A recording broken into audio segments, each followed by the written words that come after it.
क्या तूने भी भगवान को देखा है? रामकृष्ण परमहंस से उन्होंने सबसे पहले यह प्रश्न किया। रामकृष्ण परमहंस ने कहा, तुम्हारा प्रश्न गलत है। तुम्हें मुझसे यह नहीं पूछना चाहिए कि मैंने भगवान के दर्शन किए या नहीं किए। तुम्हें मुझसे यह प्रश्न करना चाहिए कि क्या मैं तुमको भगवान के दर्शन करवा सकता हूं?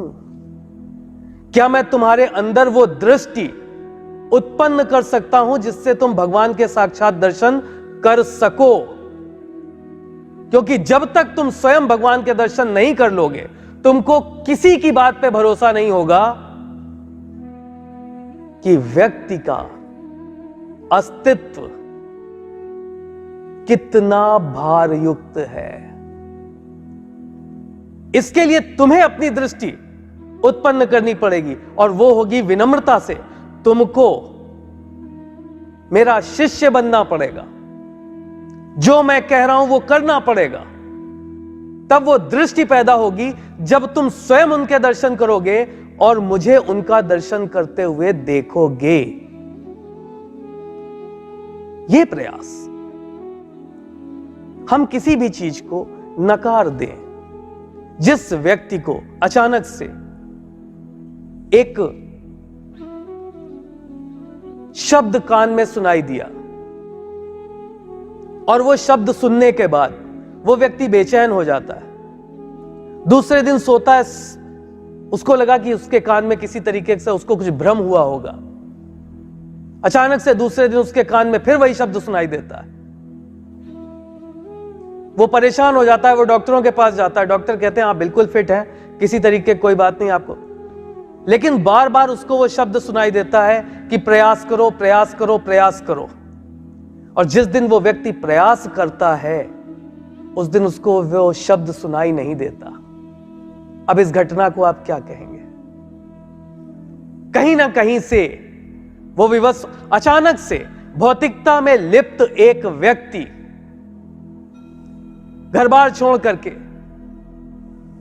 आध्यात्म में एक अलग जगह चल देता। उसको नहीं मालूम कि उसको कितने प्रतिरोध का सामना करना पड़ेगा। चल देता है, सब कुछ पूरी तरीके से प्रयास कर रहा है, सबको बताने की यह कोशिश कर रहा है कि नहीं, ईश्वर का अस्तित्व है, सकारात्मकता का अस्तित्व है, तुम स्वयं से देख सकते हो, तुम स्वयं से सुन सकते हो। लेकिन वो दृष्टि उत्पन्न करो, वो प्रयास करो, वो विवस्वान ज्ञान।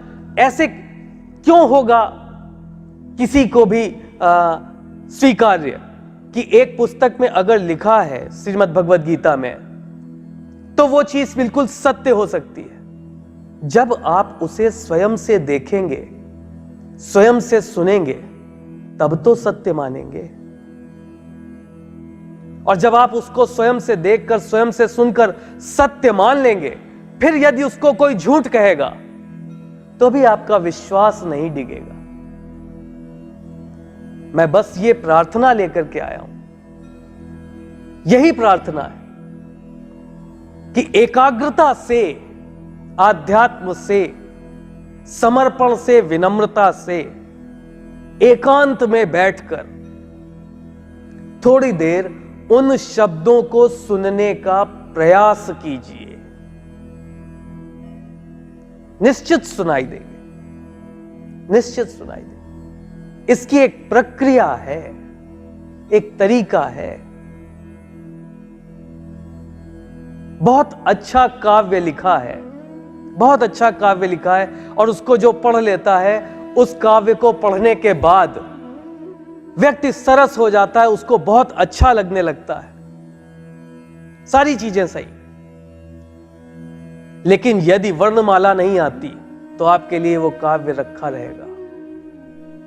पहले वर्णमाला तो सीखो, शब्द मिला मिलाकर पढ़ना तो सीखो, तब उस काव्य का रस ले पाओगे।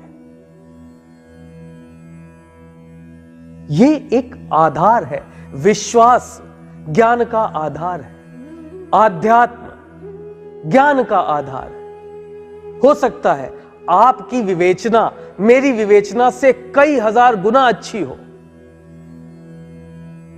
प्रयास तो कीजिए, प्रयास कीजिए। इतना आसान नहीं है सब कुछ छोड़ देना। ये कि जन्म के बाद, मैं यही तो कह रहा हूं कि यदि ऊर्जा अमर है और तरंग अमर है तो ऊर्जा और तरंग एक दूसरे को पहचानेंगे जरूर। ये आत्मा, अगर आपने अपनी पारंगतता को तरंग के रूप में बदल करके इस धरा पे छोड़ा है, तो जब ये ऊर्जा दोबारा से अस्तित्व में आएगी, वो इस तरंग को जरूर पहचानेगी और उसे आत्मसात करने का प्रयास करेगी। और जब आत्मसात करेगी तो लोग आपके बारे में भी कहेंगे कि अचानक से उनको ज्ञान प्राप्त हुआ, और वो ज्ञान प्राप्त होने के बाद उनका जीवन बिल्कुल परिवर्तित हो गया। अचानक से एक व्यक्ति को सारी भौतिकता से विरक्ति हो जाती है, सारे स्वाद से विरक्ति हो जाती है, सारे आस्वादन से विरक्ति हो जाती है, उसको इंद्रिय निग्रह आ जाता है और वो गौतम बुद्ध हो जाता है। कैसे?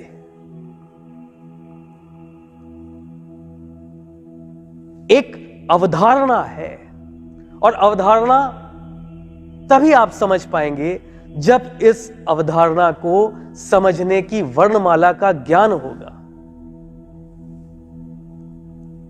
जब इस वर्णमाला से बनने वाले शब्दों को आप आत्मसात कर पाएंगे।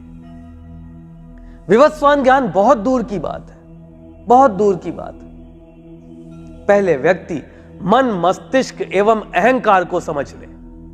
जो 3 अपरा विभक्तियां भगवान ने उसके हिस्से में छोड़ी, पहले इन 3 को समझिए, फिर इंद्रिय निग्रह कीजिए, फिर प्रयास कीजिए, संयमित होइए,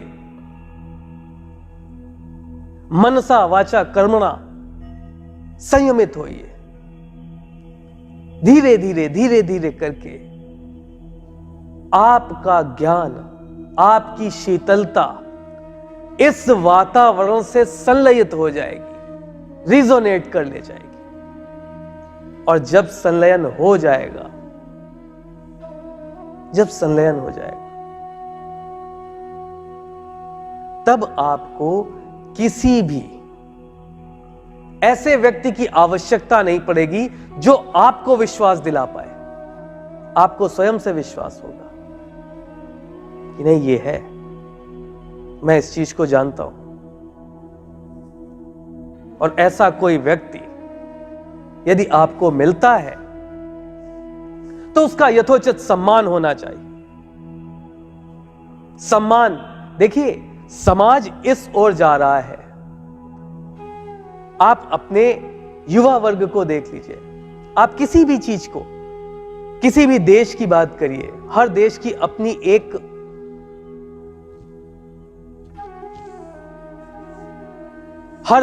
अपनी एक आधारभूत व्यवस्था है। जैसे इधर आपका कुवैत साइड चले जाएं तो वहां तेल जो है, खनिज तेल, वो उनकी आधारभूत व्यवस्था है, उससे वो पूरा देश चलता है। उसी तरीके से भारतवर्ष, इसकी आधारभूत व्यवस्था थी यहां की आस्था, यहां का विश्वास और यहां का वैदिक कल्चर, जिसकी वजह से हम संपूर्ण विश्व में जाने जाते थे। और आज हमारे हाथों में छोटे छोटे गैजेट्स पकड़ा करके हमारे समय को पूरी तरीके से नष्ट करके हमें उस आधारभूत व्यवस्था से दूर किया जा रहा है। हम मानते ही नहीं कि आध्यात्म जैसी कोई चीज है जो कि हमारी आधारभूत व्यवस्था थी। हम पूरे विश्व को यह बताते थे कि आध्यात्म क्या है, और आज हमें ही भरोसा नहीं। तो जब कहा जाता है, इतिहास में एक बहुत अच्छा वाक्य है कि यदि किसी समाज का नाश करना हो तो उसको उसके इतिहास से विरक्त कर दो। जब कोई समाज अपनी हिस्ट्री को मिथ्या मानने लगता है तो वो समाज नाश की ओर चलने लगता है। आज जगह जगह प्रश्न होते हैं, राम थे या नहीं, कृष्ण थे या नहीं, कोई था या नहीं, तमाम सारे सभी ईश्वरों के बारे में यह बात आ जाती है। इस प्रश्न का क्या मतलब है? जो व्यवस्था, जो सामाजिकता लिखी गई है, जो सामाजिकता लिखी गई है, जो समाज शास्त्र, रामचरितमानस समाज शास्त्र का एक उत्कृष्ट नमूना है। इसी वजह से कहा जाता था कि रामचरितमानस को घर घर में रखिए, पढ़िए, जिससे एक अच्छे समाज का निर्माण हो सके। घरों में रखी तो है समाज शास्त्र की, उत्कृष्ट समाज शास्त्र की वो पुस्तक, लेकिन कितने घर ऐसे हैं जहां नियमित रूप से रामचरितमानस का पाठ होता है? तो समाज किस ओर जाएगा? ये व्यवस्थाएं हैं, क्योंकि हमें जब राम के अस्तित्व पे हमने प्रश्न चिन्ह लगा दिया कि राम थे कि नहीं, उन्होंने पुल बनाया था कि नहीं, ऐसा किया था कि नहीं, वैसा